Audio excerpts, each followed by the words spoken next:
हम लोग स्टार्ट कर रहे हैं न्यूक्लिक एसिड से। ओके, सो न्यूक्लिक एसिड फ्रेडरिक मिशर आप सबको पता है फ्रॉम न्यूक्लियस और WBC यानी कि बस सेल से निकाला था फर्स्ट टाइम जो न्यूक्लिक एसिड न्यूक्लीन बोला था इन्होंने, and he isolated it. Although आपके एग्जाम के पॉइंट ऑफ व्यू से नहीं इम्पॉर्टेंट इन्फॉर्मेशन है। फिर आते हैं सेल्यूलर ऑर्गेनिजम्स में। अगर हम बात करें तो हम प्रोकैरियोट्स में डिवाइड कर सकते हैं और यूकैरियोट्स में। तो अगर प्रोकैरियोट्स के डीएनए की बात करें तो डीएनए नॉर्मल एक मेन क्रोमोसोम होता है प्लस एक एक्स्ट्रा क्रोमोसोमल डीएनए होता है which can be both linear as well as circular more abundantly मिलता है, ठीक है। बट यू कांट से कि it's an absolute statement that plasmid या extra chromosomal DNA is always circular, तो ऐसा नहीं है। एक्सेप्शंस हैं, उसमें लीनियर भी प्रेजेंट होता है but what you get most of the time is आपका सर्कुलर। अब आता है, ऊपर भी मैंने आपके लिए लिख रखी है सेम चीज़ कि डबल स्टैंडर्ड सर्कुलर भी हो सकता है और लीनियर भी हो सकता है, ठीक है।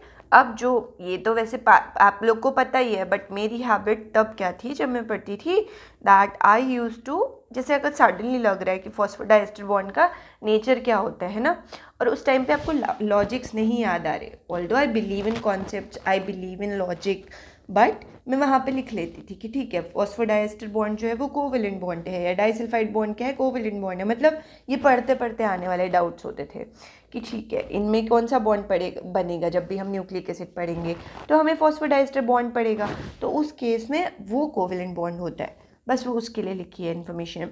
अब आते हैं कि हम यूकैरियोट्स की बातें करें अगर, तो डीएनए न्यूक्लियर भी हो सकता है और एक्स्ट्रा क्रोमोसोमल यानी कि एक्स्ट्रा न्यूक्लियर भी हो सकता है।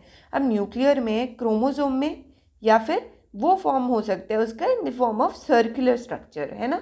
और अगर एक्स्ट्रा न्यूक्लियर की बात करें तो सेल ऑर्गेनेल्स में हो सकता है, जिसमें कि क्लोरोप्लास्ट एंड माइटोकॉन्ड्रिया दोनों आते हैं, और प्लस जो उसकी कॉपीज़ हैं वो मोर देन 1 कॉपी होती है। सिमिलरली यहाँ पे क्लोरोप्लास्ट की बात हुई कि सर्कुलर भी हो सकता है, लीनियर भी हो सकता है। सिमिलरली प्लास्टिड की ये भी मोर देन 1 कॉपी। अब दूसरा आप पढ़ते हैं एंडोसिम्बायंट्स। तो एंडोसिम्बायंट्स में जब आप कप्पा पार्टिकल, जब पेरामीशियम में पढ़ते हैं कप्पा एंड सिग्मा पार्टिकल भी पढ़ते हैं, तो ये दोनों इन द फॉर्म ऑफ एंडोसिम्बायंट तो रहते हैं, लेकिन ये एक्स्ट्रा न्यूक्लियर न्यूक्लिक एसिड ही है, ठीक है।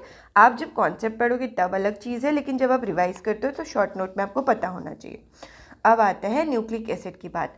तब जब न्यूक्लिक एसिड्स बने तो पॉलीन्यूक्लियोटाइड बना, यानी कि जो आपके सिंगल न्यूक्लियोटाइड्स थे उनके बीच में फॉस्फोडाइएस्टर बॉन्ड बना and it became what, polynucleotide, ठीक है।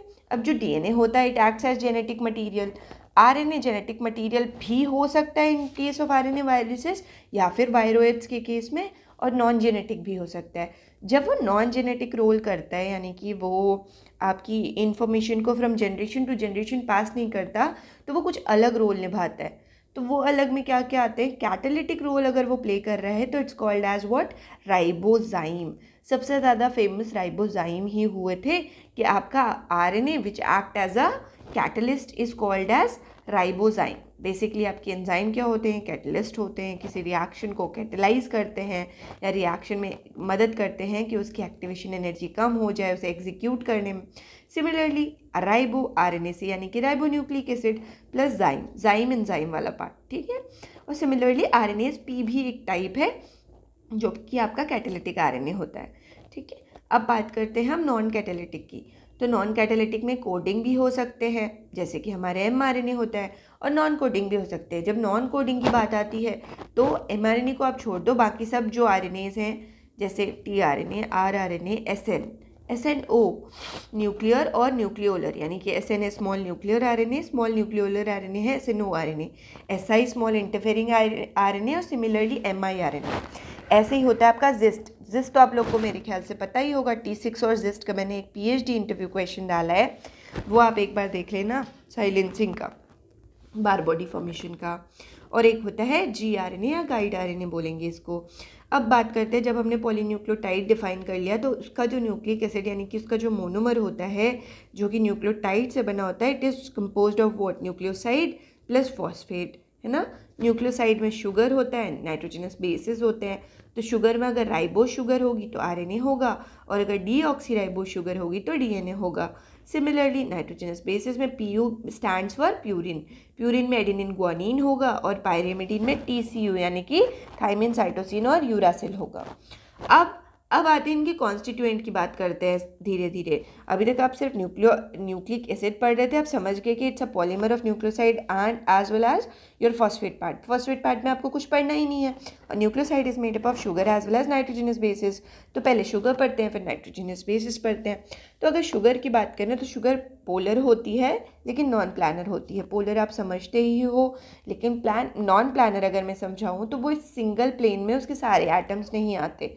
इसकी वजह से उसका एक नेचर होता है, ट्विस्टेड नेचर जिसको बोल सकते हो, या एनवेलप्ड, डिफरेंट कॉन्फर्मेशन या डिफरेंट, एक प्लेन पे सारे एटम नहीं होते, इसलिए कुछ कार्बन एटम भाग रहे होते हैं एक प्लेन से, कुछ अंदर की तरफ हो जाते हैं। तो यानी कि नॉन प्लानर मतलब कैन बी ट्विस्टेड। अब फ्यूरेनोज जैसे मैंने आपको समझाया था, याद करने की ट्रिक भी बताई थी, F से 5 होता है, F से फ्यूरान होता है। तो पेंटामेरिक है, ये एक पेंटोज शुगर हो गई है ना, और ऑप्टिकली एक्टिव होती हैं शुगर्स की वजह से आपका जो DNA होगा वो ऑप्टिकली एक्टिव होगा। और एक और चीज़, ये जो नॉन प्लानर नेचर होता है आपकी शुगर का, ऑल्दो मैं ओरल एक्सप्लेनेशन में बताऊंगी, बट वो पता नहीं मुझे वक्त कब मिलेगा, बट इसकी ही वजह से जो आपके जो कॉन्फर्मेशंस होते हैं ना, A conformation, B conformation, Z conformation, ये सारे इस नॉन प्लानर नेचर की वजह से ही होते हैं। ये आप लोग की राइबोज शुगर है, 5 कार्बन की होती है, फ्यूरेनोज बोलते हैं ना। अब समझो कि फ्यूरेनोज इज़ अ ब्रॉड कैटेगरी जिसमें आपका एक राइबोज शुगर आ रही है। तो सिमिलरली इसकी 2 प्राइम पोजीशन पे, 2 सेकेंड पोजीशन पे यहाँ पे OH प्रेजेंट है।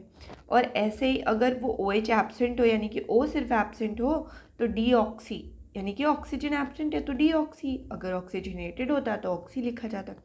तो इसको लिखते हैं हम राइबोन्यूक्लिक एसिड, कि अभी मैंने सिर्फ शुगर बनाई है आपके लिए। नाइट्रोजनस बेसिस आएंगे प्लस फॉस्फेट आएगा और तभी वो एक न्यूक्लिक एसिड बन पाएगा, ठीक है। तो अभी ये डीऑक्सी हो गया क्योंकि OH जो है वो एब्सेंट है यहाँ पे।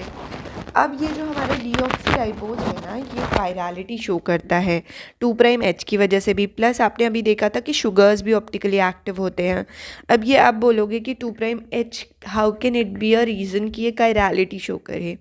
तो कल मैंने कार्बोहाइड्रेट्स जब आपको पढ़ाया था तो सिंपल सा एक फंडा होता है कायरल शो करने का, इज़ कि आपकी जो कार्बन है वो एसिमेट्रिक से जुड़ी हो, यानी कि यहाँ पे क्या है, आपकी 2 प्राइम O की जगह सिर्फ H प्रेजेंट है इसकी वजह से, प्लस इसका जो शुगर होता है वो शुगर पूरा ही शुगर कायरल है, सिर्फ शुगर कायरल है। जब भी आपको ऑप्शन में आएगा कि DNA और RNA में कायरल कौन होता है, तो बेसिकली DNA होता है, और वो शुगर में 2 प्राइम H पोजीशन की वजह से उसे कायरल कंसीडर किया जाता है, ठीक है। और अगर आप बेस शुगर दोनों चीज़ें देखो तो ऑप्शन सिर्फ बेस और शुगर में से आता है, जिसमें से शुगर के ऊपर स्टार मार्क किया है, यानी कि वो ही कायरलिटी के लिए रिस्पॉन्सिबल है। सिमिलरली RNA DNA में DNA कायरल होता है 2 प्राइम H पोजीशन की वजह से। तो ऐसी चीज़ें आपको मेरे नोट्स में बहुत दिख जाएंगी, लाइक बहुत छोटा लिखना। मैं पढ़ती बहुत इलेबोरेटेड थी लेकिन मैं लिखती बहुत छोटा थी, क्योंकि रिवीजन करना इज़ अ थिंग, जब आपके पास बहुत नोट्स होते हैं ना तो आप पहले ही हार जाते हो, यू जस्ट थिंक कि यार इतना रिवीजन नहीं हो पाएगा। अब इट मे बी एनवेलप्ड, मैंने बोला था आपको कि ये नॉन प्लानर होती है, एक प्लेन पे आपके सारे कार्बन एटम्स नहीं आ सकते, तो ये जो है या तो एनवेलप्ड होगी या तो ट्विस्टेड होगी। अगर ये एनवेलप्ड होगी, मैं इसका बहुत अच्छे से एग्जांपल आपको ओरल में समझाऊंगी, लेकिन यहाँ पे आप सिर्फ ऐसे समझो कि एनवेलप टाइप स्ट्रक्चर बना रही है ना। एनवेलप में क्या होता है, 4 कोने बराबर होते हैं लेकिन जो एक कोना होता है वो प्रोट्रूडेड होता है। तो यहाँ पे सिमिलरली आपका जो एक कार्बन है ना वो प्लेन से दूसरी तरफ है, तो इसको बोलते हैं हम एनवेलप्ड फॉर्म। तो enveloped can be 3 prime endo या फिर 2 प्राइम एंडो, मतलब इसका या तो 3 प्राइम इस जगह पे हो सकता है तो 2 प्राइम इस जगह पे हो सकता है। वहीं आप अगर ट्विस्टेड की बात करो तो 2 चीज़ें कंबाइन हो जाती है उसमें।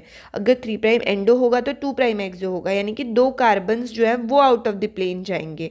तो ये 3 प्राइम अंदर की तरफ है, 2 प्राइम एक्सो उसकी पूंछ आगे की तरफ निकली हुई है ना।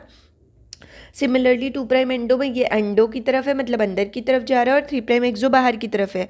तो मैंने याद किया था कि ट्विस्टेड में 32 और 23 होते हैं, या तो 3' एंडो 2' एक्सो होगा, या तो 2' एंडो 3' एक्सो होगा। कोई भी चीज़ याद करने का तरीका, आप सिर्फ 32 में याद रखो कि जो आगे वाला नंबर है वो एंडो को रिप्रेजेंट करते हैं। तो ऑब्वियस सी बात है, सिर्फ दो ही प्लेन से खिसक रहा है, तो ये एंडो है तो ये एक्सो हो जाएगा। सिमिलरली ये एंडो है तो ये एक्सो हो जाएगा। तो 32 और 23। अब बात करते हैं, हमने बात कर ली फॉस्फेट में, कोई बात करनी नहीं थी, शुगर की बात कर ली है। तो अब क्या आएगा, तीसरी चीज़ है नाइट्रोजनस बेस। तो नाइट्रोजनस बेस की अगर हम बात करें तो हीट्रोसाइक्लिक या हेट्रोसाइक्लिक जो भी आप बोलते हो, इसलिए क्योंकि सिर्फ कार्बन तो नहीं प्रेजेंट है, उस साइकिल में नाइट्रोजन भी प्रेजेंट है और प्लानर भी है। प्लानर मतलब सारे कार्बन एटम्स ना अपना प्लेन छोड़ के नहीं भाग रहे। फॉर एग्जांपल ये नाइट्रोजन सेंटर की तरफ नहीं है या फिर एकदम बाहर की तरफ नहीं है, तो ये प्लेनर होती है, लेकिन शुगर नॉन प्लेनर होती है। और ये एब्जॉर्बेंस कितने पे शो करते हैं, 260 नैनोमीटर्स पे। सिमिलरली प्रोटीन कितने पे शो करता है, 280 पे। अगर प्योरिटी देखनी होती तो कैसे देखते हैं, 260/280 रेशियो। अगर वो 1.8 आता है तो वो डीएनए होता है, और अगर 2 होता है, क्लोज टू 2 होता है, तो माना जाता है कि वो आरएनए है। ट्रांजिशन ऑफ पाई इलेक्ट्रॉन होती है। पाई इलेक्ट्रॉन की ट्रांजिशन किस में, आपने एरोमेटिक रिंग में बेंजीन का एग्जाम्पल भी पढ़ा होगा।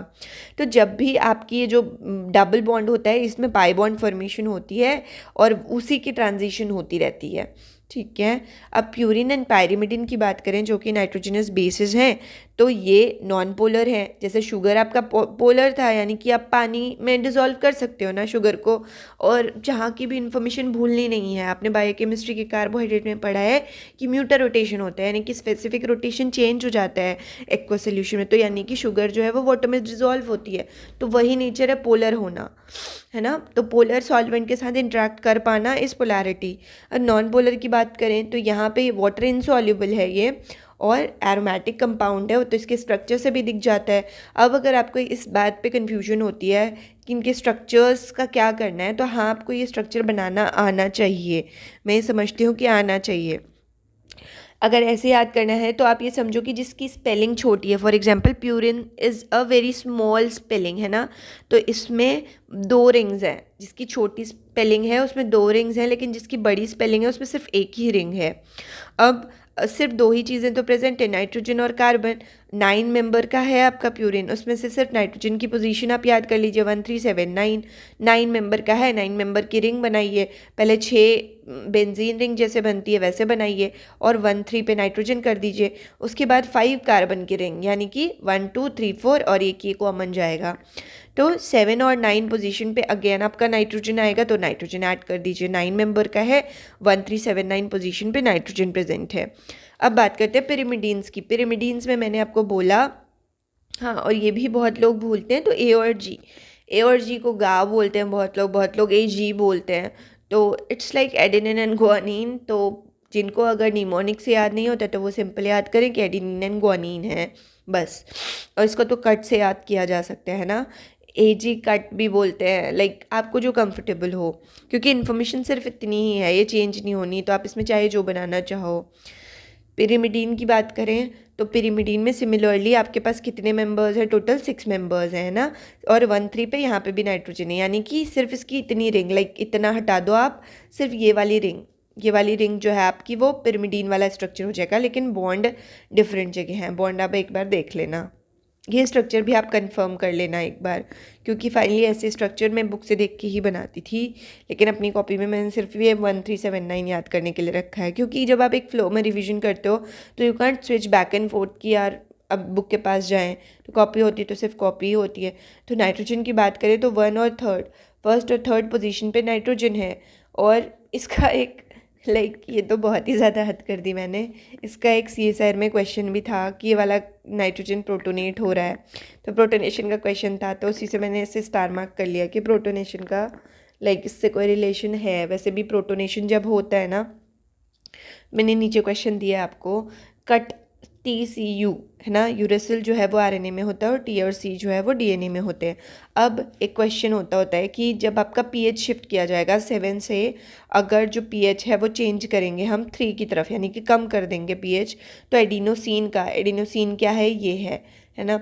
एडिनोसिन, अब ये सिर्फ न्यूक्लियोसाइड की लेवल पे है, यानी कि शुगर है इसमें और बैकबोन है, शुगर है और नाइट्रोजनस बेस है, फॉस्फेट नहीं है, वरना एडिनाइलेट हो जाता। एक बार नाम भी देखेंगे आप लोग न्यूक्लियोसाइड एंड न्यूक्लियोटाइड का, टाइट में आइलेट लग जाता है। तो अगर इसकी बात करें कि 7 से 3 पे जैसे ही लाइक pH शिफ्ट हुआ तो आपका कौन सा नाइट्रोजन जो है, इनमें से कौन सा नाइट्रोजन जो है वो प्रोटोनेट होगा। तो इसके लिए ना सिंपल सी सिर्फ यही इन्फॉर्मेशन है कि अगर इतनी शिफ्टिंग हो रही है pH की, लाइक कम की तरफ शिफ्टिंग हो रही है, तो जो प्यूरिन है उसमें एडिनोसिन के केस में सिर्फ फर्स्ट वाले नाइट्रोजन पे होगा, ग्वानिन के केस में फर्स्ट और 7th वाले पे होगा, और सिमिलरली जो CUT का तीनों है यानी कि पायरिमिडिन के केस में थर्ड पे होगा ही होगा, U और T में भी थर्ड पे होगा, यानी कि पायरिमिडिन में यूनिवर्सली थर्ड पे होगा, इसमें यूनिवर्सल है कि ये थर्ड पे ही होगा, और यहाँ 1 और 1 7 पे होगा। अब डीएमिनेशन की बात करें तो डीएमिनेट होते हैं, अगर NH2 ग्रुप प्रेजेंट है तो डीएमिनेट होंगे। तो अगर एडिनोसिन है उसका डीएमिनेशन होगा तो हाइपोजैंथीन बन जाएगा, अगर ग्वानोसिन है तो जैंथीन बन जाएगा, साइटोसिन है तो यूरोसिल बन जाएगा।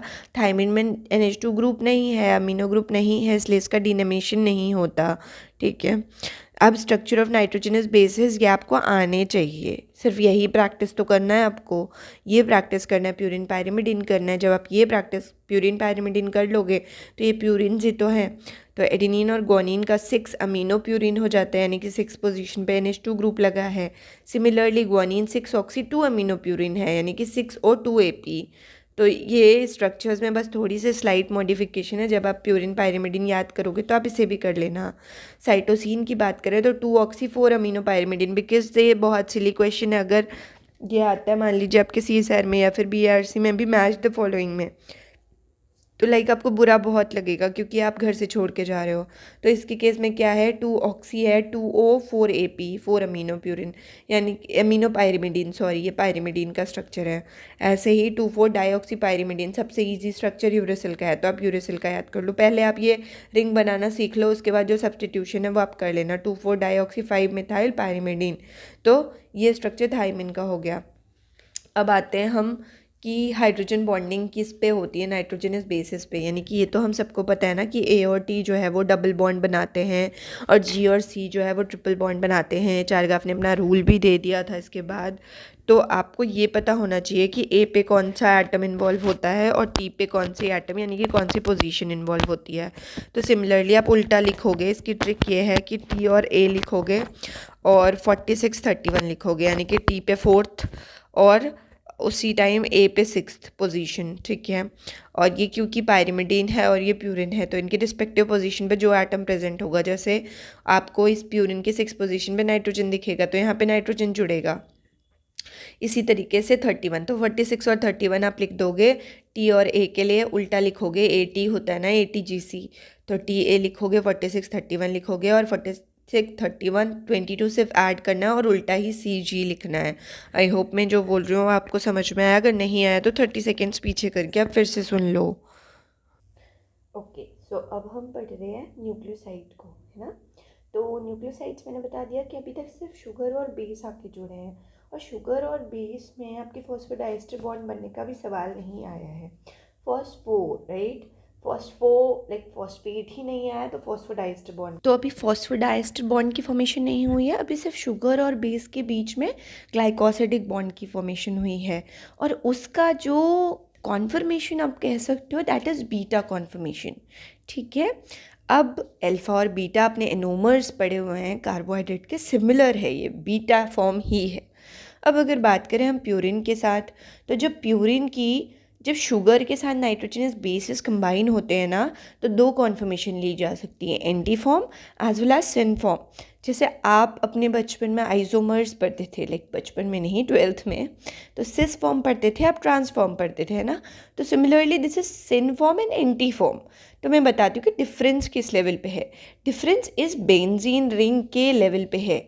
अगर आपकी जो बेंजीन रिंग है, although we can't call it benzene क्योंकि ये हेट्रोसाइक्लिक है, लाइक इसमें 2 जगह पे नाइट्रोजन भी प्रेजेंट है। तो ये जो रिंग है 6 मेंबर्ड रिंग, अगर ये राइट साइड पे होती है तो ये एंटी फॉर्म है, और अगर यही रिंग लेफ्ट साइड पे होती है तो ये सिन फॉर्म है। अब मैं बताती हूँ आपको कि इसकी वजह से आपकी जो न्यूक्लियोसाइड के अबंडेंस है उस पर क्या फ़र्क पड़ता है। तो आप एक बात बताओ, 6 मेंबर की रिंग या 5 मेंबर की रिंग में ज़्यादा स्पेस कौन ऑक्यूपाई करेगा? ऑफ कोर्स 6 मेंबर की रिंग। तो हम चाहते हैं कि ये जो आपका शुगर है उसकी जो ओ है, यानी कि जो ओ एटम है, उस ओ एटम के स्पेस में हिंड्रेंस ना क्रिएट करे। बेसिकली क्या होता है ना कि ये सब स्पेस में अरेंज है, तो हमने 2D कर दिया तो अभी ये ऐसे ही है, लेकिन सेल में तो ये 3D फॉर्म में होगी, है ना। आप मान लो मेरा हाथ है और पीछे से 2-3 हाथ वहीं पे उसी जगह पे आ गए, and I want to move my hand, जब हम लोग बहुत पास पास खड़े, तो प्रॉब्लम मुझे बहुत ज़्यादा बढ़ जाएगी। और वहीं जहाँ मैं खड़ी हूँ उसके ऑपोजिट, लाइक मेरी तरफ ही, लेकिन उसके ऑपोजिट एक ऐसे खड़े हो जाएं कि मेरे हाथ के पास में पीछे की साइड किसी की बॉडी आए एंड उसका हाथ आ गया। लाइक मैं ओरली समझाऊंगी तो आपको अच्छे से समझ में आएगा। अभी आप बस ये समझो कि इस ओ के पास ये 6 मेंबर्ड रिंग यहाँ पे होती ना तो बहुत ज़्यादा हिंड्रेंस क्रिएट होती। एक तो स्पेशियल अरेंजमेंट मतलब ये नहीं होता कि ये रिजिड हो गया है, ये रिंग भी कॉन्फर्मेशन कर रही है ना। ये रिंग भी स्पेस में अपनी जगह ले रही है, कभी इधर को घूमेगी कभी इधर को घूमेगी, लेकिन रहेगी ये अपने ही जो स्ट्रक्चर है 5 मेंबर्ड वही, लेकिन उसे स्पेस भी चाहिए। तो एंटी फॉर्म ज़्यादा अबंडेंट होते हैं। और सिमिलरली सिन फॉर्म की बात करते हैं तो देखो आप ओ के एकदम ऊपर आके ये आपकी रिंग दिख रही है आपको, है ना। जब हम ऐसे देखते हैं 2D अरेंजमेंट में, यानी कि जब आपके पेपर पे लिखा हुआ है तो भी आपको कितना क्लस्टर्ड लग रहा है यहाँ पे, तो ये ओ के साथ क्लस्टर्ड हो जाते हैं। तो इसकी वजह से सिन जो है वो वैसे कॉन्फर्मेशन नहीं ले पा रही जिसमें वो बहुत ईजिली काम कर सके, है ना। तो इसीलिए सिन फॉर्म इतना अबंडेंट नहीं है और सिन फॉर्म को प्रेफर नहीं करते खुद ही न्यूक्लियोसाइड बनना, तो एंटी फॉर्म ज़्यादा अबंडेंट हो जाएगा। पिरिमिडीन में क्योंकि एक ही रिंग है तो एक ही फॉर्मेशन हो सकती है एंटी, है ना, इसमें तो सिन का सवाल ही नहीं उठता। तो एक ही क्वेश्चन बनता है कि पिरिमिडीन रिंग्स क्या लेती हैं, कौन सा कॉन्फर्मेशन अडॉप्ट करती हैं। बीटा ग्लाइकोसिडिक बॉन्ड का कॉन्फर्मेशन हो जाएगा ये, तो ये बीटा एंड ग्लाइकोसिडिक बॉन्ड हो जाएगा, ये एंटी फॉर्म हो जाएगा। अब आते हैं हम न्यूक्लियोटाइड्स पे। तो जब न्यूक्लियोसाइड जो है वो फॉस्फेट के साथ अटैच हो जाती है तब वो बनता है न्यूक्लियोटाइड। किस तरीके से? फॉस्फेट शुगर के साथ जैसे ही फॉस्फेट आया, फॉस्फोडाइस्टर बॉन्ड, यहाँ पे तो बीटा एंड ग्लाइकोसिडिक बॉन्ड था ही। तो अब जो पूरा न्यूक्लियोटाइड बन जाता है ना उसका एग्जाम्पल होता है ATP, adenosine triphosphate, similarly GTP. और ये भी आपका न्यूक्लियोटाइड है। जहाँ आपको फॉस्फेट दिखने लग जाए कि अगर शुगर भी है, बेस भी है और फॉस्फेट भी है तो वो न्यूक्लियोटाइड है। ये भी न्यूक्लियोटाइड है, ये मोनो न्यूक्लियोटाइड है, ये डाई न्यूक्लियोटाइड है और ट्राई न्यूक्लियोटाइड है। ठीक है, अब आगे बढ़ते हैं। तो न्यूक्लियोटाइड का एक रोल जो आपके लिए इम्पॉर्टेंट हो जाता है ना, तो they act as precursor for the synthesis of NAD+, NADP+, FAD and coenzyme A. Basically ये जो कोएंजाइम्स की तरह एक्ट कर रहे थे, यहाँ पे आपको कौन बनाने में मदद करता है? न्यूक्लियोटाइड्स। हम क्या पढ़ रहे हैं? Nucleotides act as precursor for secondary messenger, है ना। सेकेंडरी मैसेंजर्स के लिए भी, अब सेकेंडरी मैसेंजर में आपको देखो मोनो फॉस्फेट भी है, सिमिलरली मोनोफॉस्फेट भी है। तो आप समझिए कि ये मोनोफॉस्फेट के लिए जो रॉ मटेरियल था वो कहाँ से आया? आपके न्यूक्लियोटाइड से। बेसिकली है तो ये न्यूक्लियोटाइड ही। अब एक क्वेश्चन जो बहुत फेवरेट होता है वो है कि आपको AMP, ADP, ATP या फिर हो सकता है पेंटाफॉस्फेट, इन पे चार्ज निकालने को देंगे। तो अगर आपको ट्रिक समझनी है तो आप ट्रिक समझ लीजिए कि ट्राइफॉस्फेट है तो 3 होंगे, है ना, और +1 कर देंगे। हमेशा एक टर्मिनल फॉस्फेट भी होता है, तो ये क्या हो जाएंगे? ये टोटल 4 हो जाएंगे और आगे माइनस का चार्ज लगा देंगे, यानी कि जितने फॉस्फेट +1 और उसके आगे माइनस का चार्ज। तो आप AMP का सोचो तो AMP में एक ही फॉस्फेट है, तो आप एक और नंबर ऐड कर दोगे यानी कि 2 और आगे माइनस लगा दोगे तो -2 हो जाएगा। अब आप देखो कैसे बात हो रही है। ये आपकी हो गई शुगर, है ना, इसके बाद हो गया फॉस्फेट, फिर फॉस्फेट, फिर फॉस्फेट। अब ये 3 नेगेटिव चार्ज आपको दिख रहे हैं, इस O पे है, इस O पे है, इस O पे है, लेकिन ये तो PO4 2 नेगेटिव होता है ना, तो PO4 2 नेगेटिव का 2 नेगेटिव इधर, इधर 1 नेगेटिव इंगेज हो गया, तो यहाँ सिर्फ -1 और यहाँ सिर्फ -1, तो -2 और -2 मिला के -4 हो गया। आई होप आप समझ गए हो दोनों उन तरीक़ों से। अब पहला जो बॉन्ड है उसे तो फॉस्फोडाइस्टर बॉन्ड बोलते हैं क्योंकि वो आपकी शुगर के साथ इसको जोड़ दे रहा है, यानी कि आपके न्यूक्लियोटाइड बनते वक्त फॉस्फेट को शुगर के साथ जोड़ रहा है, लेकिन जो उसके आगे के जो ओ से फॉस्फेट को जोड़ रहे होते हैं उन्हें फॉस्फोएनहाइड्राइड बॉन्ड बोलते हैं। यानी कि आपके एक एटीपी के स्ट्रक्चर में एक हो जाएगी नाइट्रोजनस बेस, एक हो जाएगी शुगर, देन हो जाएगा आपका पूरा का पूरा फॉस्फेट जिसमें कि एक फास्फोडाइस्टर बॉन्ड होगा और 2 फॉस्फोएनहाइड्राइड बॉन्ड होंगे। बहुत बार ये in the form of question आता है क्योंकि ये स्ट्रक्चर बना के नहीं देखते बच्चे। तो अब बात करते हैं हम आगे थोड़ा सा कि कभी भी जब ट्राईफॉस्फेट होता है तो उसमें से अगर फॉस्फेट निकलता है तो वह एडीपी बन जाता है, अगर डाई से निकलता है तो वह एएमपी बन जाता है। अब इसमें जानने वाली बात क्या है कि इस रिएक्शन की स्पॉन्टेनिटी इस बात से दिखाते हैं कि -7.3 किलो कैलोरीज की इसकी डेल जी नॉट है। यानी कि सेल में जो हम बोलते हैं ना कि सेल में मनी नहीं है, सेल की एनर्जी करेंसी एटीपी है, तो बेसिकली एटीपी इसी तरीके से टूट रही होती है और वो एनर्जी जो होता है वो -7.3 किलो कैलोरीज का एनर्जी होता है। अब सिमिलरली जैसे एक पीआई निकल सकता है ना, एक इनऑर्गेनिक फॉस्फेट निकल सकता है, ठीक है, लेकिन डायरेक्टली 2 भी तो निकल सकते हैं, डायरेक्ट एएमपी भी तो बन सकते हैं, तो इसको बोलते हैं pyrophosphate. It's energy is equal to your 2 ATPs, है ना, 2 एटीपी के बराबर एनर्जी जाती है। तो अब हल्का सा डिफरेंस देखेंगे सिर्फ नाइट्रोजनस बेस में, फिर उससे बने हुए न्यूक्लियोसाइड में एंड उससे बने हुए न्यूक्लियोटाइड में। तो जब तक वो नाइट्रोजनस बेस था तो वह एडिनिन था, जब वो न्यूक्लियोसाइड बना तो वह एडिनोसिन बना, जैसे ही उसमें फॉस्फेट ग्रुप ऐड हो गया तो वह एडिनाइलेट बन गया, यानी कि वो न्यूक्लियोटाइड बन गया। नाइट्रोजनस बेस यहाँ पे बना न्यूक्लियोसाइड क्योंकि उसमें शुगर के साथ नाइट्रोजन बेस आके अटैच हो गया, और उसमें फॉस्फेट भी अटैच हो गया तो वो बन गया न्यूक्लियोटाइड। करेंगे NAD+ की, आपके FAD की, NADH के, बिकॉज ये चीज़ें क्यों इम्पोर्टेंट है बच्चों क्योंकि एक एस्पेक्ट से आप हो सकता है कहीं ना कहीं इसमें फंस जाओ या इससे आपके कुछ ऑप्शन एलिमिनेट हो पाए, इसलिए कुछ कुछ एस्पेक्ट्स पढ़ना बहुत इंपॉर्टेंट हो जाते हैं। तो अब बात करें अगर NAD+ की यानी कि निकोटीनामाइड एडेनिन डाइन्यूक्लियोटाइड की, तो ऑक्सीडाइज्ड फॉर्म है, ऑक्सीडाइजिंग एजेंट है, इलेक्ट्रॉन एक्सेप्टर है। ये आई थिंक हो सकता है आप लोगों का कॉन्सेप्ट क्लियर हो सकता है ना हो, ठीक है। तो अगर नहीं है तो आप मुझे बताएंगे, तब मैं इसको क्लियर कर दूंगी। कोएंजाइम की तरह एक्ट करता है, तो हमने बोल दिया कि इलेक्ट्रॉन एक्सेप्ट करेगा, तो ये NAD+ को हम 2 इलेक्ट्रॉन दे रहे हैं, 1 प्रोटॉन दे रहे हैं। जैसे हम 1 प्रोटॉन के फॉर्म में तो उसे हाइड्राइड आयन, एक H- भी है, सॉरी, तो आप हाइड्राइड आयन बोल रहे हो, तो ये NADH+H+ यहाँ रिलीज हो रहा है, ठीक है। तो आपको बेसिकली बस ये याद रखना है कि इलेक्ट्रॉन एक्सेप्ट करके बनता है, डेफिशिएंसी ऑफ इलेक्ट्रॉन है तभी तो प्लस चार्ज है, प्लस चार्ज रिमूव हो गया, एक प्रोटॉन भी ऐड हो गया, तो 2 इलेक्ट्रॉन एडिशन हो रहा है ना। अब जो NAD+ है वह इसका ही ऑक्सीडाइज्ड फॉर्म है और ये NADH जो है उसी का रिड्यूस्ड फॉर्म है।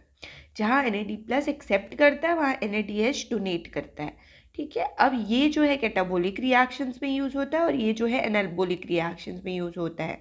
अब हम बात करते हैं कि इसकी हम पीक से कैसे पता करते हैं। तो जो NAD+ होता है वो 260 नैनोमीटर पे एब्जॉर्ब करता है, और जो आपका दूसरा है यानी कि NADH वो 260 एज वेल एज 340 दोनों पे एब्जॉर्बेंस शो करता है। एक H की वजह से कितनी एब्जॉर्बेंस में शिफ्ट होता है देखो। अब बात करते हैं हम NAD+ की और NAD की। तो इसके लिए NADH की और NAD+ की, तो आपको ये लिख लेना है कहीं कि NAD+ जो है वो कैटाबॉलिक रिएक्शंस में, यानी कि जब भी ब्रेक डाउन हो रहा है और जब भी बिल्डिंग बन रही है या कोई चीज़ का फॉर्मेशन हो रहा है तो NADH यूज़ होगा। अब नीचे स्ट्रक्चर बनाया हुआ है मैंने, अगर आप ध्यान से देखो तो राइबोज हो गया, राइबोज के बाद आपके पास 2 फॉस्फेट है एंड देन निकोटीनामाइड प्रेजेंट है, ठीक है। इस स्ट्रक्चर को आप बुक से भी रेफर करना क्योंकि हो सकता है यहाँ पे कोई डिस्क्रिपेंसी हो। उसके बाद ये NADH है, ये NAD+ है, इसी का इलेक्ट्रॉन एक्सेप्ट करके यही NAD+ NADH बना रहे हैं। अब दूसरे पे आते हैं जो कि फ्लेविन एडिनिन डाइन्यूक्लियोटाइड है, also called as vitamin B2। तो ये क्या हो गया FAD। अब FAD ऑक्सीडाइज्ड फॉर्म है, 370 नैनोमीटर पे एब्जॉर्बेंस करता है। सिमिलरली जब FADH2 यानी कि FADH2 बन जाता है तो इसकी जो एब्जॉर्बेंस होती है वो कम हो जाती है, from 370 it gets down to 360। तो ये एब्जॉर्बेंस कितने पे शिफ्ट हो जाती है, 360 नैनोमीटर्स पे। देखो आपको एब्जॉर्बेंस या स्पेक्ट्रोफोटोमेट्री से इसलिए रूबरू होना बहुत ज़रूरी है क्योंकि हो सकता है आपको बाहर बाद में जाके आप कुछ ऐसे काम करो, जैसे अगर मेटाबोलाइट्स पे काम करते हो, आप सेकेंडरी मेटाबोलाइट्स पे काम कर सकते हो, तो आप उनको डिटेक्ट करोगे तो उन सबकी एक पीक होती है, yes the peak can overlap, but उनकी एक पीक होती है, तो वो बहुत बार उनके क्वांटिफिकेशन का तरीका होती है। तो जैसे सिमिलरली FAD जो है वो थोड़ा कम पे कर रहा है एब्जॉर्बेंस, और 360 नैनोमीटर पे FADH2 कर रहा है। अब हम आते हैं आइसोएलॉक्साजीन, जो इसी में रिंग प्रेजेंट है, किसमें, विटामिन B2 में, यानी कि राइबोफ्लेविन में। ये FAD प्रेजेंट होता है जिसमें रिबिटॉल रिंग प्रेजेंट है। सीधा क्वेश्चन आता है आइसोएलॉक्साजीन आपको कहाँ मिलती है, ठीक है। तो ATP ADP से पहले FMN बनता है, फिर FAD बनता है, फिर FADH2 बनता है। हालांकि इस प्रोसेस की आपको ज़रूरत नहीं है, बट फाइनली 2H+ और 2 इलेक्ट्रॉन्स यहाँ भी यूटिलाइज होते हैं, जैसे आपके NAD+ वाले प्रोसेस में हो रहे थे। अब one of the again very favourite question, synthesis of nitrogenous base. तो सैल्वेज डिनोवो बच्चों आप बुक से पढ़ोगे कि सैल्वेज में क्या होता है और डिनोवो में क्या होता है, ठीक है। बेसिकली ये डिपेंड करता है कि वो पुरानी ही चीज़ों को यूटिलाइज कर ले रहे हैं या फिर सब कुछ नया यूज़ कर रहे हैं।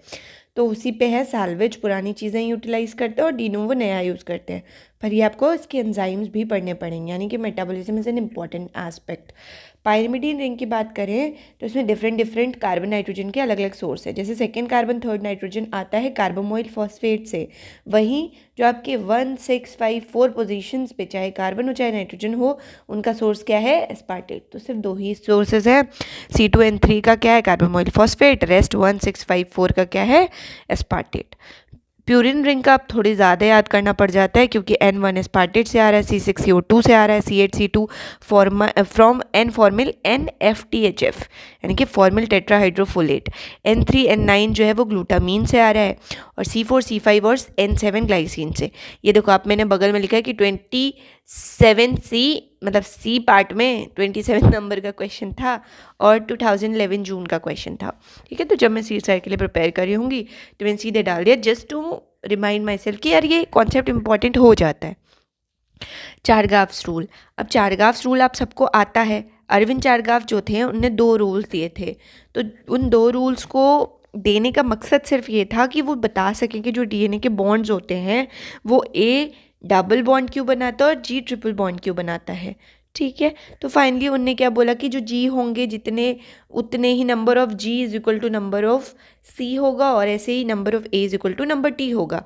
तो इसका एप्लीकेशन आप लोगों की पढ़ाई में क्या होता है, सेकेंड, अगर हम इसको थोड़ा सा शिफ्ट करें, हाँ, तो इसका एप्लीकेशन आप लोग की पढ़ाई में सिर्फ ये होता है कि आपको 1 फॉर्म दे दिया जाता है, ठीक है। लेकिन इससे आप ये नहीं कह सकते कि C+G is equal to A+T। आप ये तो बोल रहे हो AT इक्वल होगा, CG इक्वल होगा, लेकिन ये दोनों अनइक्वल होते हैं। ये चारगाव का ही रूल का पार्ट है। कंपोजिशन ऑफ DNA वेरी करती है फ्रॉम स्पीशीज़ टू स्पीशीज़, जहाँ 2-3 चीज़ें हो सकती हैं। देखिए, अगर मॉड्यूलेशन करनी चाहें क्वेश्चन में तो ये की जा सकती है कि सिंपली आपसे पूछ लिया जाए कि ये A इतना है तो G कितना होगा, वेरी सिंपल। इसका मॉड्यूलेशन आता है कि आपको डबल स्टैंडर्ड दे दिया जाए एंड उसमें से बताया जाए कि दोनों दे दिया जाए, लाइक आपको रेशियो दिया जाए एंड आपसे पूछा जाए कि DNA है या RNA है। तो अगर वो फॉलो कर रहा है चारगाव रूल को तो of course it will have to be double stranded DNA, otherwise RNA के कैटेगरी में फॉल कर सकता है। What would be the charge of, again मैंने आपको सिखाया था, ये आपको आना चाहिए क्योंकि इसमें 4 न्यूक्लियोटाइड है, तो मैंने बोला था आप एक ऐड कर दोगे क्योंकि टर्मिनल फॉस्फेट पे एक O नेगेटिव होता है, तो ये 5 हो जाएगा, -5 का चार्ज, ठीक है। अब मैंने नीचे लिखा हुआ है कि प्रोटीन का वेट जो है वो 110 डाल्टन होता है, लेकिन जैसे ही वो प्रोटीन बॉन्ड बनाती है तो उससे वाटर लॉस हो जाता है, तो 128 - 18 हो जाता है। ये भी कुछ बच्चों को कन्फ्यूजन है, तो इसको बोलते हैं रेजिड्यू। जैसे ही वो किसी एक प्रोटीन में बनाने में पार्टिसिपेट करेगी तो उसका वेट 110 हो जाएगा, क्योंकि जब 2 अमाइनो एसिड्स जुड़ते हैं ना तो डिहाइड्रेशन होता है, तो H2O मॉलिक्यूल निकलता है और एक H2O का वेट होता है 18, तो 18 आप माइनस कर देते हो 18 डाल्टन को, तो 110 बचता है। अब आता है अगर न्यूक्लियोटाइड आपको निकालना हो तो एक न्यूक्लियोटाइड होता है 325 डाल्टन का। तो अगर मॉलिक्यूलर वेट पूछा है तो आपको क्या यूटिलाइज़ करना है, ये यूटिलाइज़ करना है, ठीक है। अब प्रोटीन का मैंने आपको बता दिया, फ्री होता है 128, रेजिड्यू होता है 110, ग्लाइसिन का इररिस्पेक्टिव 75 होता है, क्योंकि उसमें एक R की जगह सिर्फ H प्रेजेंट होता है। अब अगर हम पॉलीन्यूक्लियोटाइड्स की बात करें तो पॉलीन्यूक्लियोटाइड्स आपके पॉलीमर्स होते हैं न्यूक्लियोटाइड के, सिंपल सी बात है भाई। तो ये पॉलीएनायनिक होते हैं क्योंकि नेगेटिव चार्ज ये है कम्प्लीटली फॉस्फेट की वजह से, और इनको रीड किया जाता है फ्रॉम 5' to 3'। ये आप सब खुद देख लोगे, कुछ है नहीं। 3' जो OH है ना वो 5' फॉस्फेट पे कैसे अटैक करता है कि आपका 5 to 3' पॉलीमराइजेशन होता जाता है, बस वही है। इस रिएक्शन को ट्रांसइस्टरिफिकेशन रिएक्शन बोलते हैं, और इसी तरीके से 5' to 3' पूरा सिंथेसिस चलता रहता है। स्टेबिलिटी की बात करें तो RNA की जो स्टेबिलिटी होती है वो कम होती है एल्कलीन सोल्यूशन में। क्यों? क्योंकि इसमें 2' OH ग्रुप प्रेजेंट है जो कि फॉस्फोडाइएस्टर बॉन्ड को अटैक करता है। अब यही मैंने आपको समझाया था जब मैंने आपको टेक्निक्स पढ़ाई, तो मैंने आपको बोला कि RNA खुद का खुद दुश्मन है। It has a 2' OH group and वो एल्कलाइन सोल्यूशन में क्या करता है, खुद ही को ब्रेक डाउन करता है। तो तभी हम कोशिश करते हैं कि ये डीनेचरिंग जेल में चले। उसके बाद बात करते हैं डबल स्ट्रैंडेड DNA की। तो डिस्क्राइब किया था इन स्ट्रक्चर्स को वॉटसन एंड क्रिक ने 1953 में। कौन कौन से कॉन्फर्मेशन ले सकता है, ये चीज़ डिपेंड करती है कि सेल में हाइड्रेशन कैसा है, DNA की सीक्वेंस क्या है, केमिकल मॉडिफिकेशन कितना हुआ है बेसिस में, क्योंकि ZDNA में बहुत मॉडिफिकेशन मिलती है, और कितना मेटल आयन प्रेजेंट है। यानी कि ये सब क्यूमुलेटिवली आपके सेल में जैसे जैसे वेरी करेगा आपकी कॉन्फर्मेशन चेंज हो सकती है। तो ऐसा नहीं है कि मुझ में BDNA है और आप में ZDNA है और किसी और में ADNA है। हर इंडिविजुअल में डिपेंड्स अपॉन कि ये सिचुएशंस कैसी हैं, उसका खुद का कॉन्फर्मेशन ऑफ DNA चेंज होता रहता है। अब अगर हम बात करें राइट हैंडेड और लेफ्ट हैंडेड की तरफ कॉइलिंग के हिसाब से, तो राइट हैंडेड अगर कॉइलिंग है तो ABCD DNA आ सकते हैं। मोस्ट कॉमन B टाइप होता है, मोस्ट कॉमन इसको वॉटसन क्रिक फॉर्म बोलते हैं क्योंकि उनने जो डिस्क्राइब किया था उसके पैरामीटर्स B वाले थे।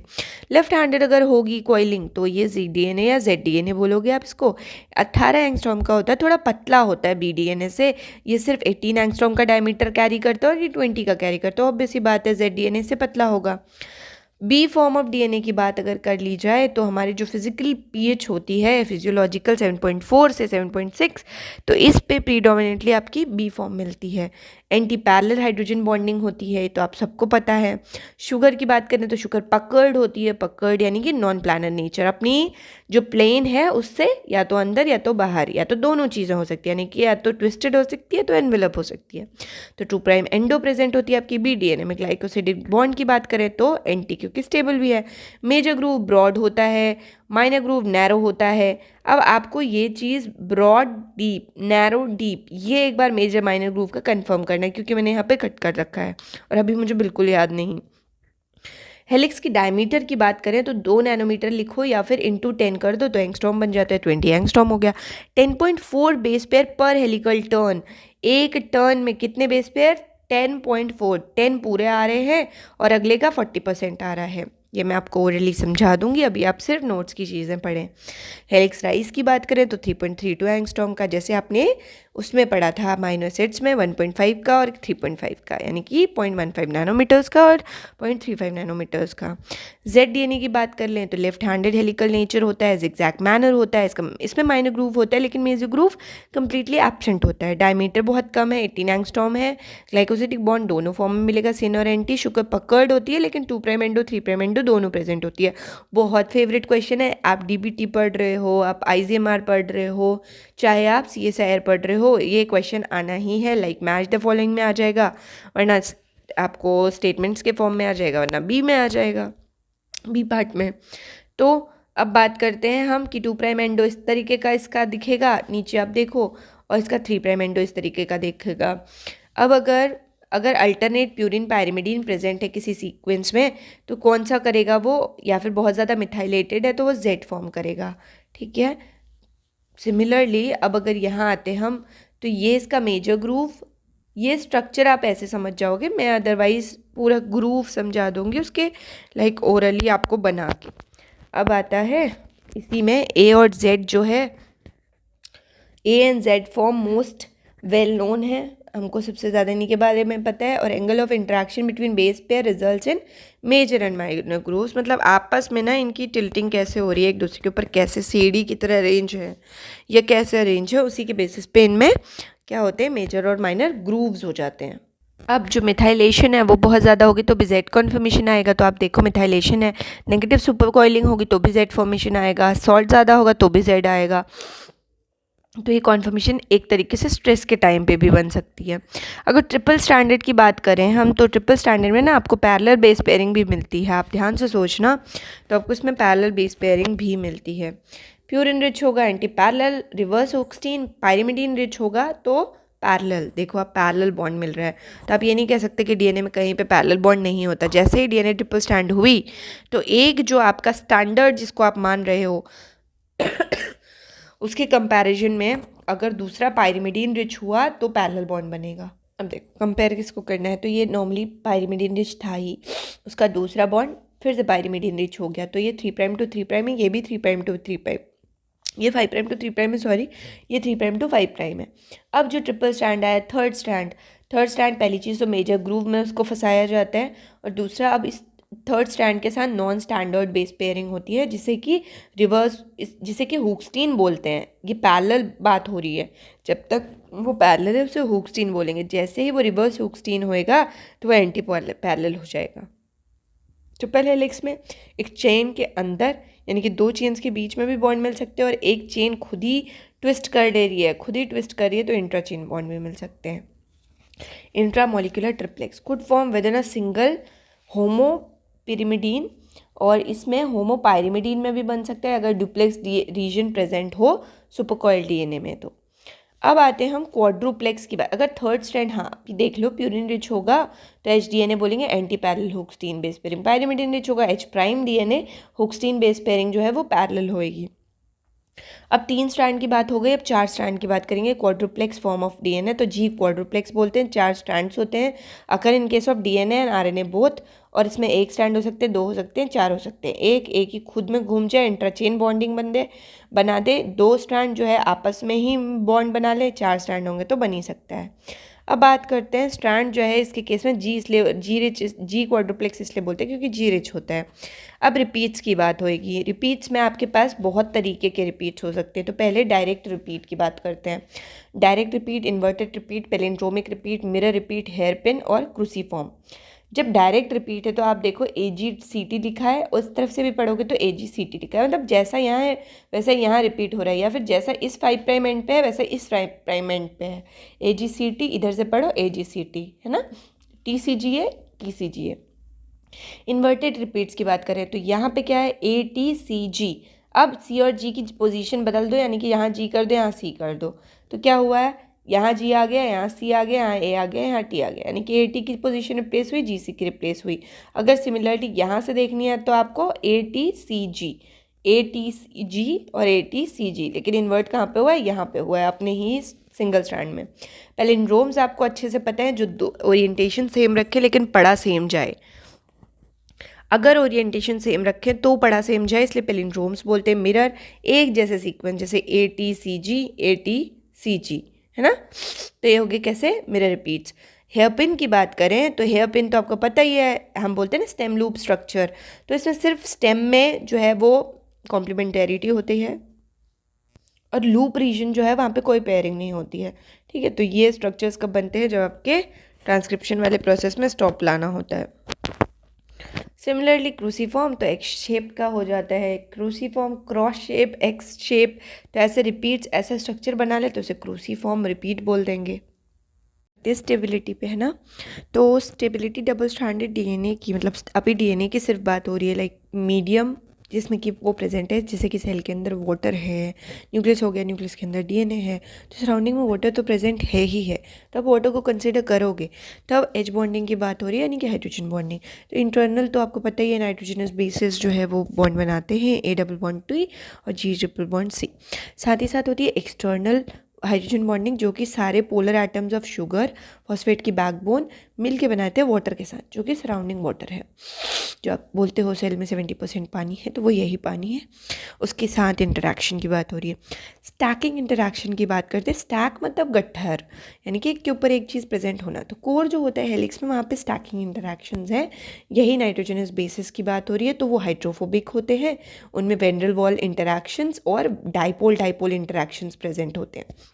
अब अगर हम इलेक्ट्रोस्टैटिक इंटरेक्शंस की बात कर लेते हैं ना, तो नेगेटिव चार्ज हमारे डबल स्ट्रैंडेड डीएनए पे होता है बाहर से, हमें पता ही है डीएनए तो नेगेटिवली चार्ज है, एसिडिक इसीलिए बोलते हैं। तो अभी जो नेगेटिव चार्ज है वो इंटरेक्ट करता है कैटायंस के साथ।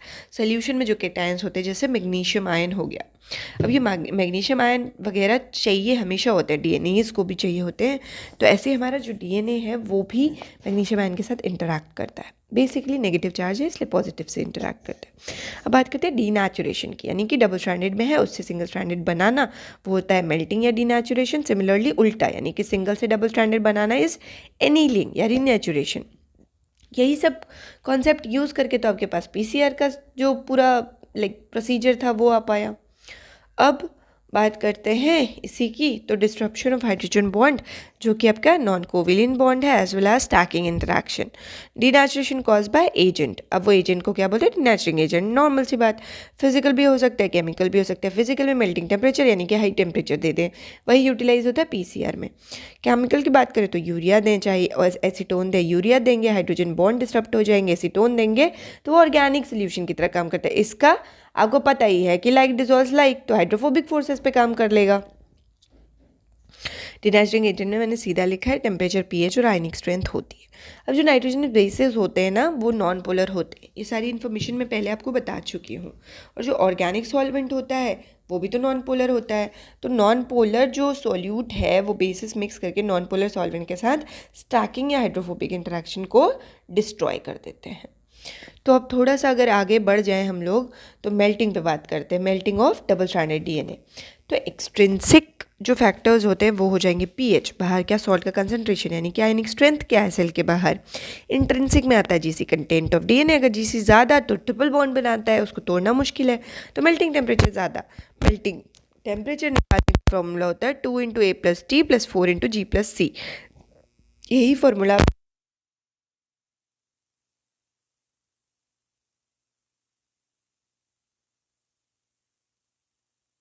होगी डीएनए की।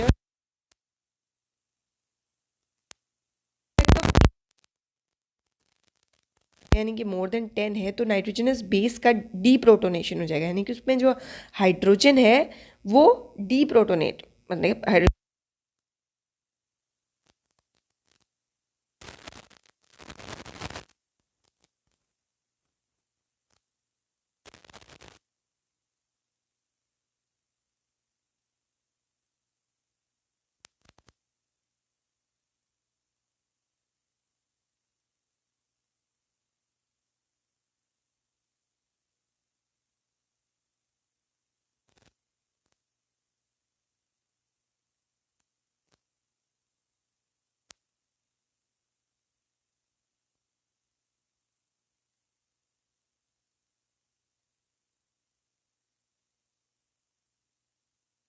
तो अगर आप देखो है जीसी कंटेंट पे डिपेंड करता है, तो जीसी कंटेंट वेरी कर रहा है उसी से होता जा रहा है। तो आपका जो डीएनए डीनेचर होता है, यानी कि जब डबल स्ट्रैंडेड से सिंगल स्ट्रैंडेड फॉर्म में आते हैं तो जो उसका ऑब्जॉर्बेंस है या फिर जो उसकी ऑप्टिकल डेंसिटी है वो बढ़ जाती है। ठीक है, रीज़न मैं अभी बताती हूँ, आप बस पेशेंटली इस बात को सुनो। जब उसकी ऑप्टिकल डेंसिटी बढ़ती है तो उसकी विस्कोसिटी कम होती है, दोनों रिलेटेड है।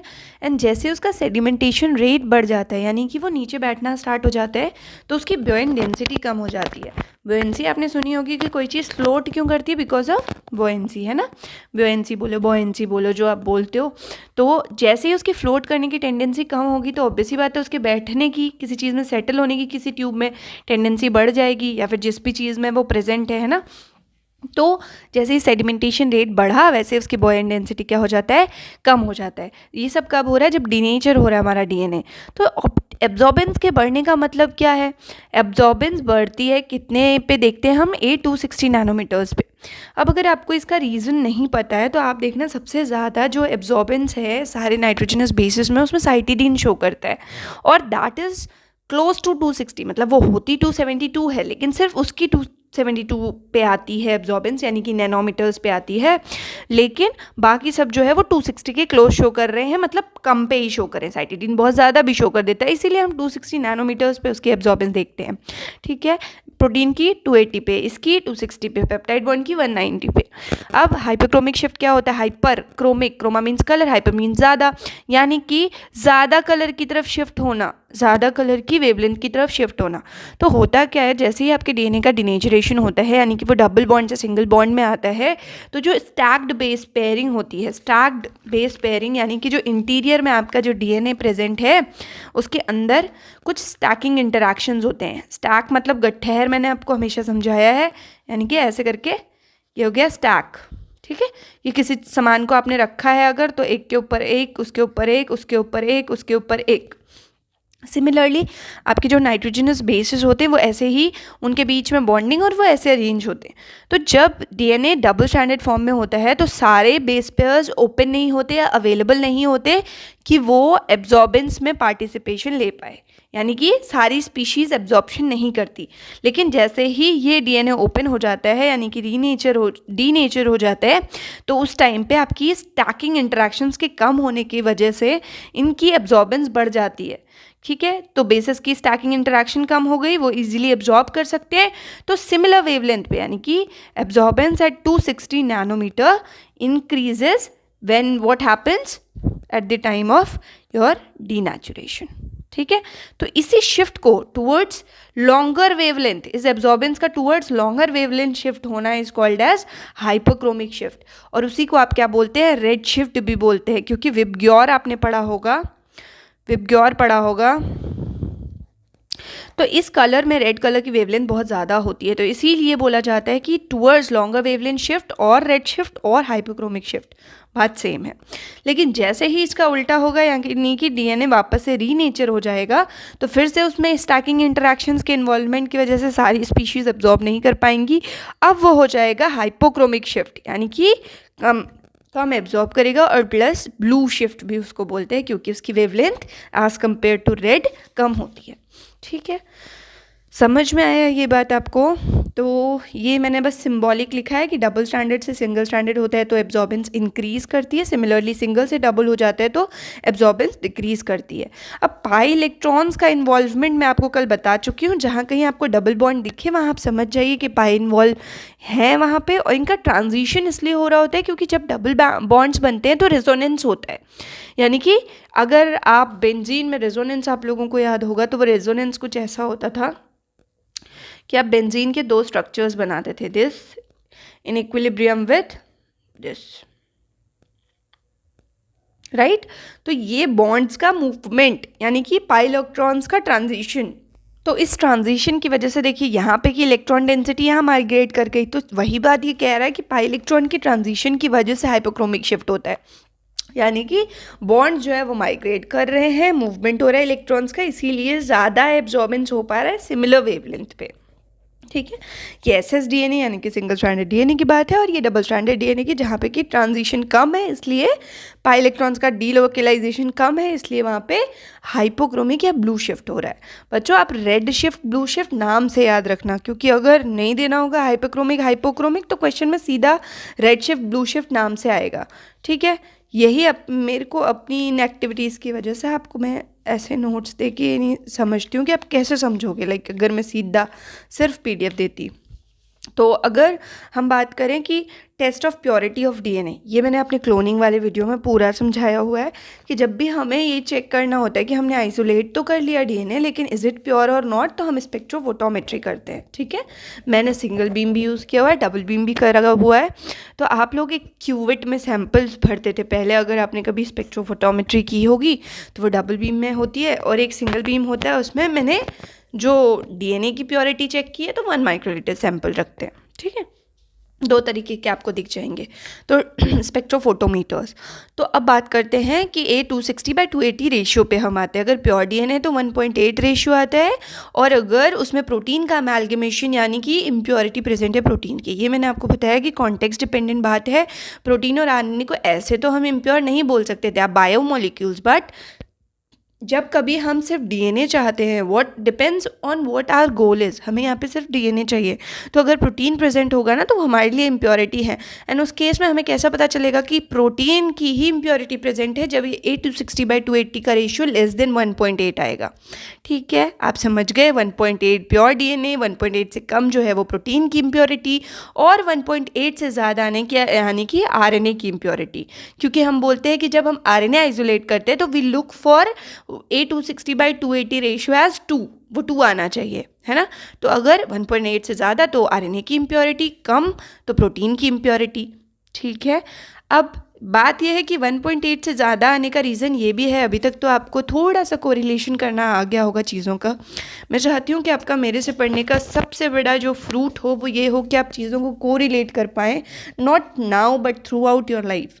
तो बात करते हैं, इट इज़ सिंगल स्ट्रैंडेड, अभी बात की ना, डीनेचर होगा तो ज़्यादा एब्जॉर्ब कर पाएगा, तो सेम रेशियो शिफ्ट हो रहा है थोड़ा ज़्यादा की तरफ। तो आरएनए की वजह से आपकी एब्जॉर्बेंस जो है वो बढ़ रही है वहीं पे, है ना, क्योंकि आरएनए सिंगल स्ट्रैंडेड प्रेजेंट होता है। अब बात करते हैं कि 8-260 नैनोमीटर्स के और क्या काम होते हैं। तो it is use to determine your nucleic acid concentration.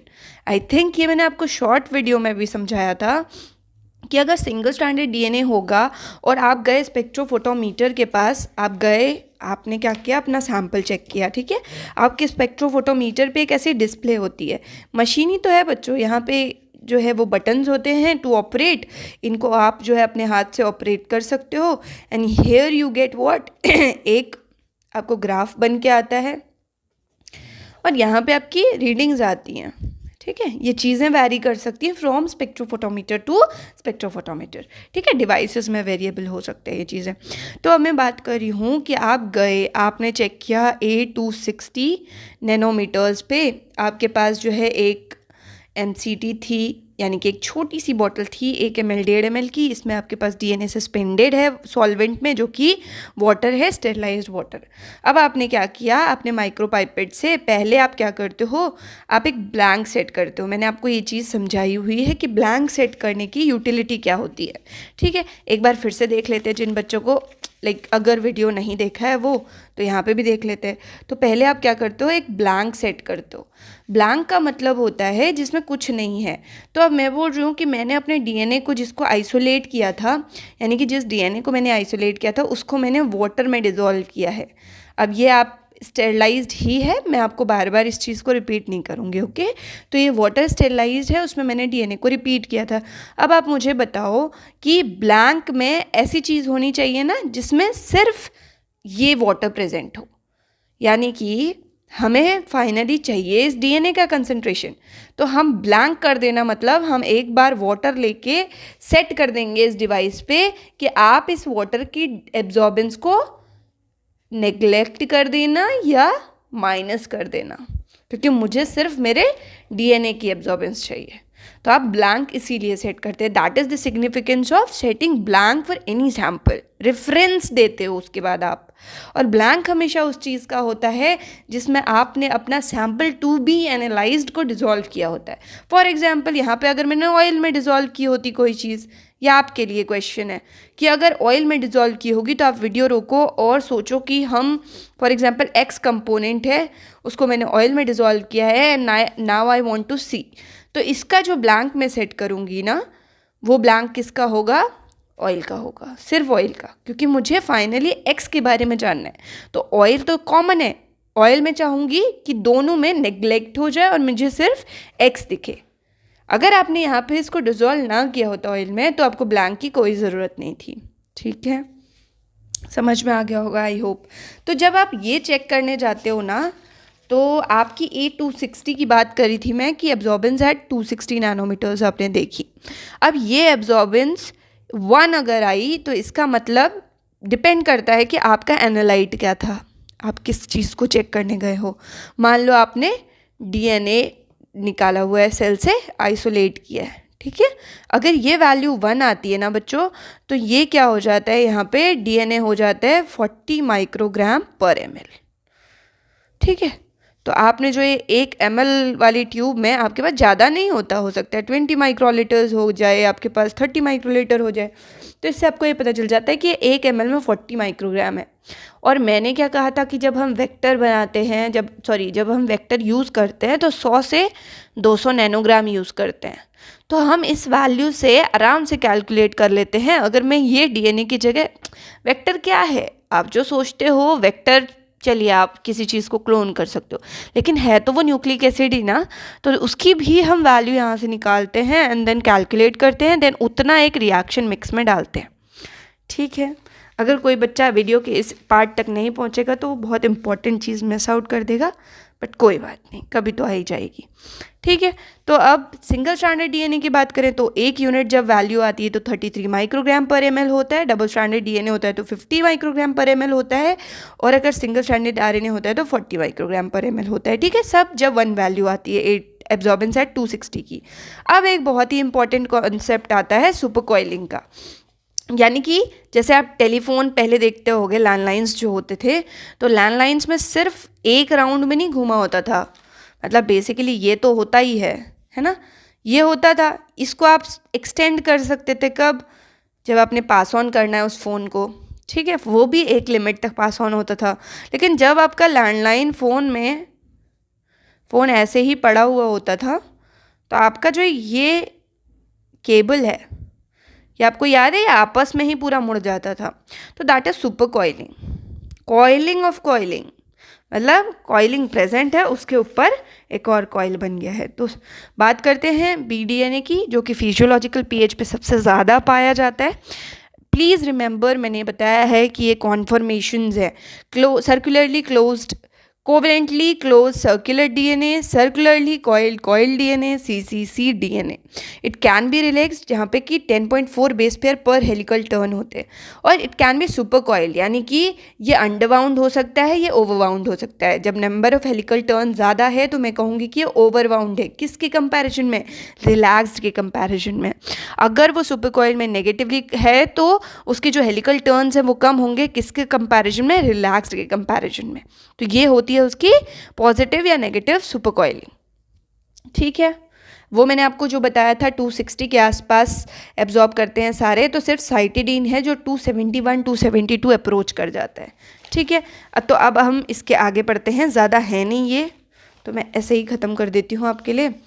तो basically linking number is a property जो कि हमारे कोवेलेंटली क्लोज सर्कुलर डीएनए या सर्कुलरली कॉइल्ड डीएनए, इस डीएनए को बताने के लिए, एक्सप्लेन करने के लिए ये हेल्प करती है, ये प्रॉपर्टी है उसकी। तो ये टोपोलॉजिकल प्रॉपर्टी को एक्सप्लेन करती है। टोपोग्राफी, टोपोलॉजी मतलब होता है स्पेस में किसी चीज़ को पढ़ना, है ना। स्पेस मतलब वो स्पेस नहीं, स्पेस मतलब होता है जगह में। फॉर एग्जाम्पल, ये पेपर किस जगह में है, ये इसकी टोपोलॉजिकल प्रॉपर्टी होएगी, कितना स्पेस ऑक्यूपाई कर रहा है। ठीक है, तो अब जो फिजियोलॉजिकल चेंजेस होते हैं वो टोपोलॉजिकल चेंजेस होते हैं वो सिर्फ तभी होते हैं जब फॉस्फोडाइस्टर बॉन्ड ब्रेक इन्वॉल्व होता है।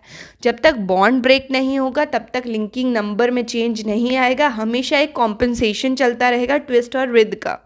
इसका बहुत अच्छा एक्सप्लेनेशन समझाऊंगी मैं, लेकिन अभी आप सिर्फ इनको सुनो। टोपोलॉजिकल आइसोमर्स क्या होते हैं? दो ऐसे डीएनए जो हर रिस्पेक्ट में सिमिलैरिटी शो करते हैं लेकिन with respect to linking number different होते हैं, वो क्या होते हैं? Topological isomers. जैसे कि सुपरकॉइल्ड हो गया, निक्ड हो गया, उसी का रिलैक्स्ड हो गया।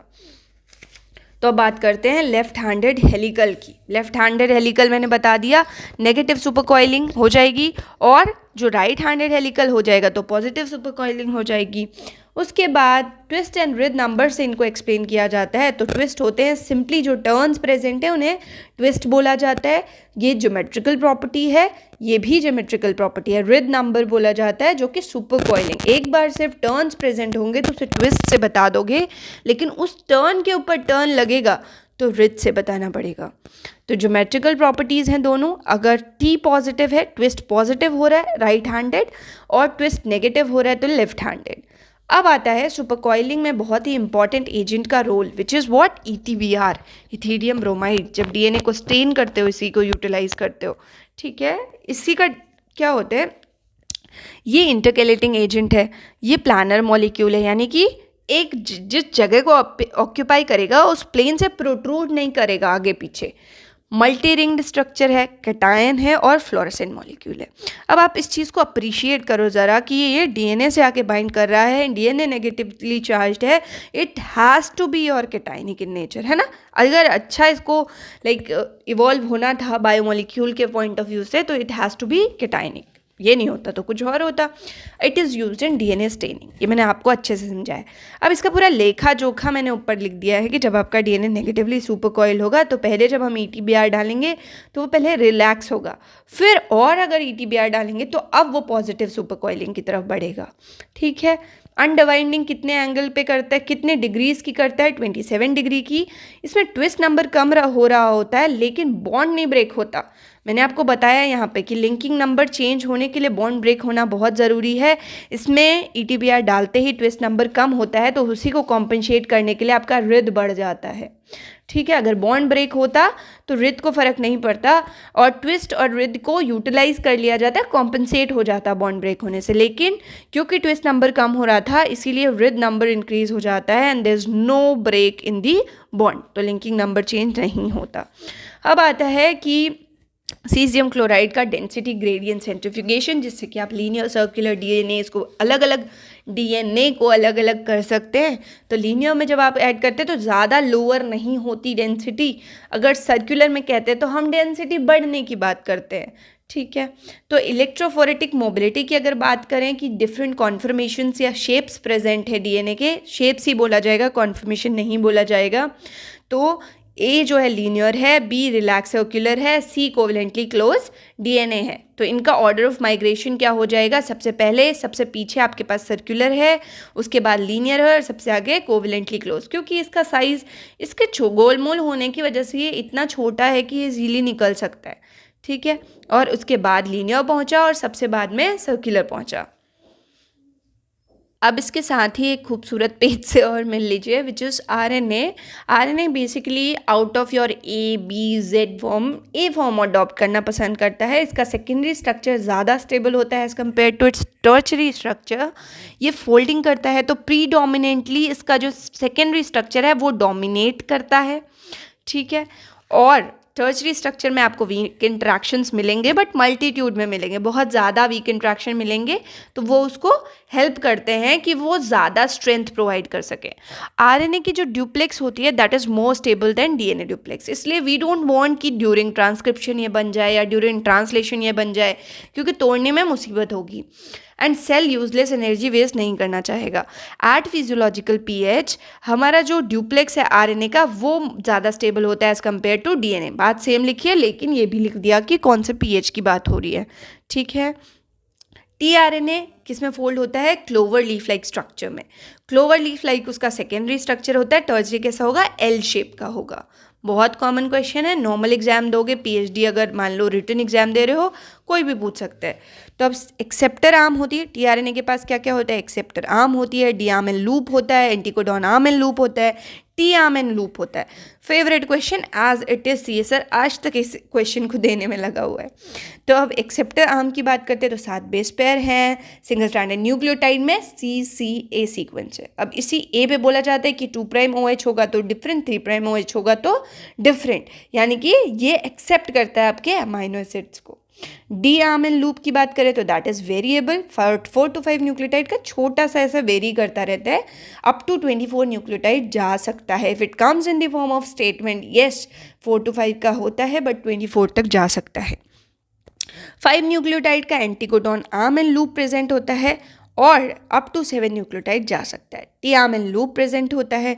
Conserve nucleotide remains constant, it can only be in A form. What can only be in A form, RNA can only be in A form, B form नहीं अडॉप्ट करता वो। तो जब आरएनए पढ़ ही रहे हैं तो आरआरएनए भी खत्म कर लेते हैं। आरआरएनए में 18S 16S सब यूनिट्स हो सकती हैं, दोनों की साथ में बता रही हूँ। यूकैरियोट की 18S, प्रोकैरियोट की 16S।